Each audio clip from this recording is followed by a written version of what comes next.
ملاقاتی که در تالار بینای مرکز نظارت دولتی سانیتری اپیدمیولوژی ولایت سوخت با مسئولین و کارمندان مؤسسه‌های خدمترسانی، کاشانه‌های حسن، حجره‌های مسح و کسمتولوژی برگزار کرده شد، اوید به مسئله پیشگیری افزایش بیماری‌های سرایتی گفتگوزار به عمل آورد. برای پیشگیری بیماری‌های سرایتی، بیماری‌هایی که با واسطه پوست، رگ‌های خونگذر، نفس، تجهیزات کسمتولوژی و امثال آن احتمال گذشتن دارند، باید مسئولین و کارمندان مؤسسه‌های خدمترسانی، کاشانه‌های حسن، حجره‌های مسح و کسمتولوژی طلبات سانیتری و گیگینی را حتما رعایت نموده پیش از آغاز فعالیت خودشان از معاینه طبی و سانیتری گذشتنشان حتمی است. تاکید گردید که بی‌ضررگردانی همه‌روزی لوازمات کاری، تازگی جای کار و نگهداری درستی مواد کسمتولوژی طلبات حتمی قانونگذاری سانیتری بوده. هر گونه سهلندکاری در این سمت میتواند باعث پنشوی بیماری‌های سرایتی پوست و دیگر بیماری‌های خطرناک گردد.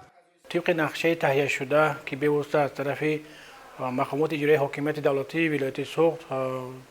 با مقصد گذراندن چهاره‌بینی‌های عامه‌فهمایی، یعنی گذراندن سمینار و وقفه‌ها با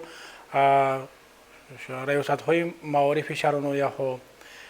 به واسطه در این جاده در بین اهالی با مقصد سریع وقت پیشگیری نمودن بیماری سرایتی این چهاره‌بینی‌ها گذرانده شده است. در شهر خوجند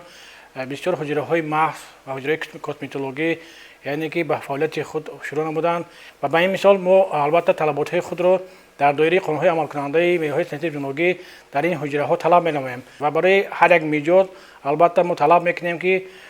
لوازمات‌های یک دفعه استفاده شده و در روند خود باید این حجره‌ها منتظم کارهای بی‌ضررگردانی پس از قبول میجود البته راه‌اندازی کنند.